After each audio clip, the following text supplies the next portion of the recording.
नमस्कार बंधुगण, आम चैनल रे आपण मानकु स्वागत करूछि। माता सीता मध्य करिथिले एक महापाप। वीडियोटी आरंभ करिवा पूर्व आपण मानकु मोर अनुरोध, वीडियो को गोटे लाइक एवं आम चैनल को सब्सक्राइब करंतु। चलंतु जानिबा माता सीता मध्य करिथिले एक महापाप। माता सीतांको एक सुंदर कहानी जहा आगरु कही आपनकु कही नथिबे। बंधुगण, पद्मपुराण अनुजाई माता सीता मध्य एक महापाप करिथिले। जेउ कारण से गर्भवती थिबा बेले भगवान राम तांकु घरु बाहर करि देइथिले। भगवान रामंक आदेश क्रमे लक्ष्मण माता सीतांकु नेई जंगल रे छाड़ी देइथिले। आज आमे जानिबा माता सीता केउ महापाप करिथिले। पद्मपुराण अनुजाई माता सीता विवाह पूर्व दिने सखी मानक सह अशोक बटिकार भ्रमण करुथिले। सेही समय दुईटी पक्षी बसी भगवान राम एवं सीतांक विषय रे कथा हेउथिले। कारण पक्षी दुईटी वाल्मीकि आश्रम रे प्रतिदिन राम कथा शुणुथिले। यहाँ पर माता सीता पक्षी दुईटी धरी नेई तांकु सत कथा कहिबाकू कहिले। माता सीता कहिले, राम एवं सीता किए?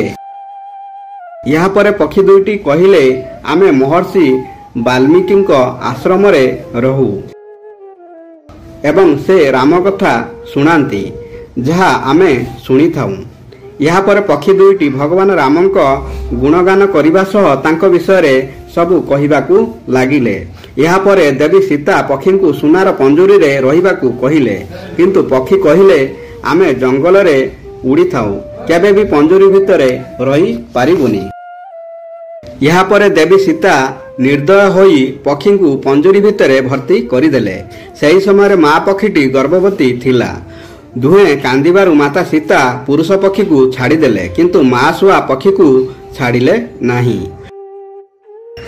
पुरुष पक्षीटी बहुत कष्ट रे रहिबा परे 2-3 दिन परे माता सीता को देखा करबाकू जाइथिले।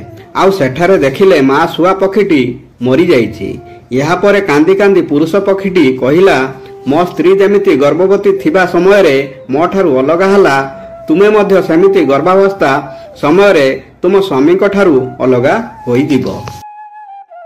मु अयोध्या नगरी रे जन्म नेई एपरी निंदा करिबी जे प्रजा माने तुमको निंदा करिवे एवं बाध्य होई भगवान राम तुमको त्याग करिवे।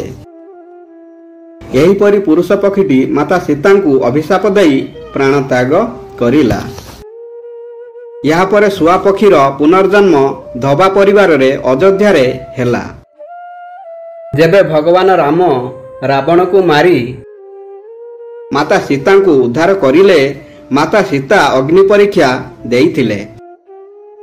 तथापि धोबाटी माता सीता चरित्र सह रावण को जोड़ी एमिति संपर्क तैयारी करिला जे प्रजा माने सीतांकर निंदा करिबाकू लागिले। तेणु भगवान राम बाध्य होई माता सीता को घरु बाहर करि देइथिले। आउ सेही समय रे माता सीता गर्भवती थिले। माता सीता यही पापटी करिथिले।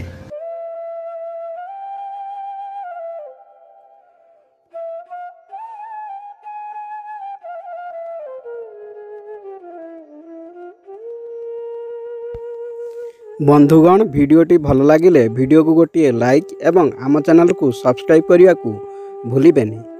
धन्यवाद। जय श्री कृष्ण।